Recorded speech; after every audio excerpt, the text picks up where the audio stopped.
Hey everybody, it's me again, Adam Chapnick with the Security Token Academy, and we are here in Los Angeles for CIS 2019, and we are joined by returning champion and friend of the show and gold corporate member of Security Token Academy, CEO of Securrency, Dan Doney. Thanks for being with us. You bet, Adam, anytime. All right, so we have talked frequently over the past year, but for those who haven't yet heard of Securrency, despite all of your myriad accomplishments, what is Securrency and what do you do? We provide blockchain-based financial services infrastructure to banks and investment banks. So we make it easy for existing financial institutions to get involved in the blockchain space. And at the same time, we make it easy for issuers who are bringing new offerings to market to come and take advantage of the security token economy. Exactly, and you have a few sort of special sauce items that you sprinkle in there that set you apart from others who do similar things, and can you just sort of tick off a couple of those? Yeah, we center on compliance, so that's the key piece. And we're going to go into a little bit in terms of progress updates on our compliance-aware tokens, so we'll dig into that. But the bottom line, the main secret sauce is we produce shares, securities, that actually have the rules built into them, such that they're smart shares. They know what they're allowed to do. And so they will only allow themselves to participate in transactions between known and qualified parties. This is a game changer. This isn't like your grandma's shares. These are shares that are actually able to transact internationally. And that's a big deal to get liquidity. So we're excited about that. We're going to give you some progress updates there and a number of other important integrations and offerings that we're bringing to the market. Fantastic. Okay, so now that everybody gets what you are and why you are important, give us a little taste of what you've been up to in the last 6 months. I'm sure you're not doing much. Well, the last 6 months have been pretty busy. So we've rolled out some interesting and important technical capabilities, support for tranches, which is important for companies going through Series A, Series B, different voting rights, or issuing shares here in the US and overseas, Reg D, Reg S. So that's an important piece. We've introduced... So, sorry to interrupt, but so when you talk about tranches, does that mean that the smart token itself has some trigger built in to understand when a milestone is met or something like that? So that's a piece of the way that you do tranches. Another, most importantly, not all shares are equal inside of a company. So some have different rights, some have different handling requirements, et cetera. So you're able to have a single company's shares, but with different rules built into them based on the rights of the actual shareholders. Got it, amazing. That's so great. So that's a cool piece. We've supported non-fungible tokens now, so we can do not just shares of things, but whole title ownership of things. And this is opening up the possibility to do all sorts of new financial instruments as a baseline. Funds are just really combinations of both of those. So there can be shares in funds, and then funds themselves have assets, which can include rights in other funds. So you can build in those behaviors in a generic way. And so there's a bunch of things from a baseline set of financial transactions that we've built in. Wow. We've done a number of important integrations. So integrations with Paxos, for example, with BitGo for custody solutions. Paxos we're real excited about because of their ability to do publicly traded shares, and so that's opening up new possibilities to trade, for example, shares of Apple or IBM in crypto networks. We've got an integration through Cascade FinTech that allows us to do credit card transactions, and so it makes it, we believe the source of liquidity is convenience.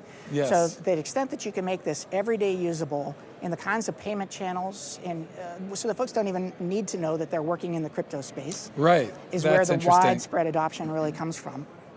We've got some great relationships with partners, so you know Vertalo, a great working relationship there. We're supporting the Invenium launch, the big security token launch there. A crowdfunding launch for Indeco, so both big and little token offerings. Yeah, so the Invenium, that's the real estate of a couple $100 million, is that right? $260 million. $260 million across a few cities, right? That's right. So there's several offerings built into that one core offering. Interesting. And then what was the second one that you mentioned? I'm sorry. Indeco, what's that one? They are a crowdfunding offering. So we're showing that this works at the very biggest scale, the biggest security token offering ever, and then we're also showing that this works at small scale. So even at the $100,000 level, it's so efficient that we're able to do even tiny security token offerings. And it's a little bit off this subject maybe, and then does that mean that your price structure is even workable for someone who's only raising 100 grand or something? That's because we've automated so much of this process. We've driven down the cost of actually bringing out a token offering. Oh, that's to the great. point where it's the kind of thing that can be done for everyday offerings, for $100,000 offerings, for $500,000 offerings. That's a big deal. Wow, congratulations on that too. It's big for municipal bond offerings, where oftentimes when small governments are doing offerings to fund their projects, they spend a lot of their money on the actual offering itself. So if they're raising $2 million and they have to spend $250,000, right, that's a shame. Off the bottom line. So and it hurts. By driving that cost down, we can do more public good as well. Fantastic. Okay. Any other interesting things you've been up to? No, that's two biggies. So I want to emphasize these two components. Okay. So the first one is, again, as we come back to these compliance-aware tokens, the centerpiece of this is the ability to map global securities regulations into the behavior of the tokens. Yes. Global securities regulations are complex. Each jurisdiction has their own particular rules, so that you can map these in to the tokens. They can change, and the tokens can adapt to the new rule sets important.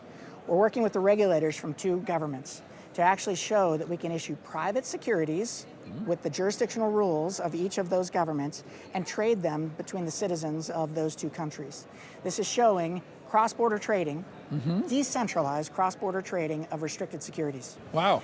That is a really big deal, because in the end, it's possible to layer in all the world's frameworks into these same tokens and allow cross-border trading. Currently, only the very biggest financial institutions are capable of these types of trades because they're so complex. Yes. This brings it to everybody and allows for global liquidity. Incredible. And working directly with the regulators is very exciting. Yeah. Because they can actually provide their input and oversight into this, so we know that we have something that's approve. Workable. Yeah, amazing. So that's big. Yeah, there's another one? This is 6 months, my God, what are you guys doing? So that one's incredible. That's coming. What we're really starting to focus on now, we're calling it the operating system for finance, or the interoperating system for finance. Okay, I like it. So it's mapping then all of the various token standards that are out there. We're agnostic in this. We have our own compliance-aware framework. These are just add-ons that you can add on to, for example, Polymath's tokens, Securitize tokens, et cetera, so that when an issuer issues, they're able to use any one of those interfaces to interact with their tokens. So it's sort of a framework that allows you to issue tokens once and interact with them through any one of those channels. Wow. And the desire, again, is full interoperability. Yeah. From that, then, we can layer in more and more financial instruments at their base level. So lending.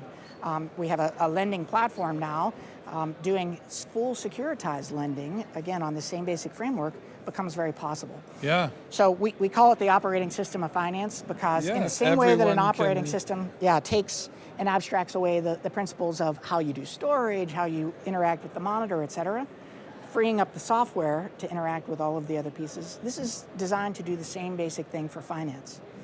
So that it doesn't matter which ledger you happen to be using. There's some great new ledgers coming along with Algorand. We're real excited about Algorand. As you know, we also like Hedera in the direction that they're going. So you'll be able to use these same baseline tools across these ledgers as they continue to evolve and improve. Amazing. Yeah, and that's a component of the liquidity promise as well.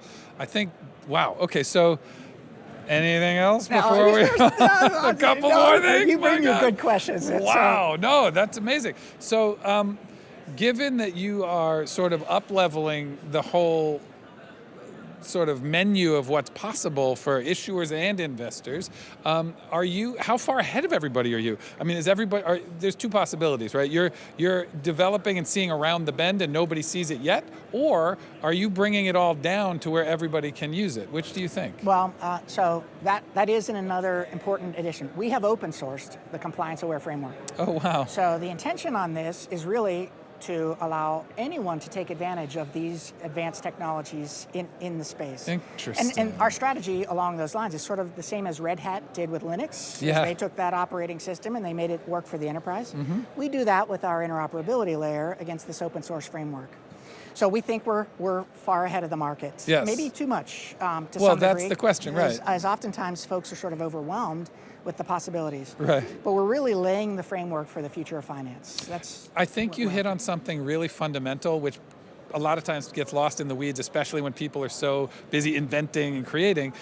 the simple thing you said, that there's a way to help so people don't even have to know that they're in blockchain, because there's so many inherent benefits of everything that you're doing, but if you have to explain it to someone, that they don't understand, it's too much, I'm just going to go back to my yellow pad, you know. But if it's just, here's a way you can do something you like to do faster or cheaper or better, you don't need to know how. I think that's going to be the key, the key that unlocks, you know, mass adoption. Adam, there's no question. And that's when the industry's really arrived. Right. When mom and pop use it and they really don't care right. that it's blockchain. And again, you can look at the way credit card transactions occur and all of the complexity that has to actually happen. And if someone came to you and said, here's how, guess what? I understand, I'm going to give you a piece of plastic and it's going to be able to do a transaction, but it has to go through, and there are many, many steps and many, many components to it. You'd say that'll never work. Yeah. But at the minute where you can go buy something, swipe, and actually purchase it, that's all you need to know. That's right. Then mass adoption followed. Yes. We think we're very close now.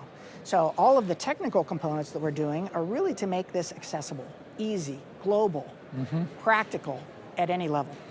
It's incredible.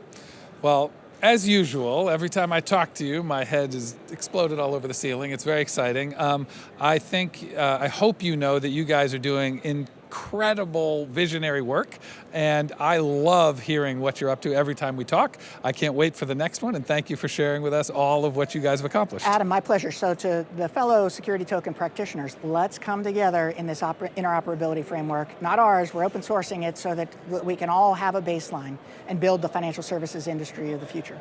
I love it. Dan Doney.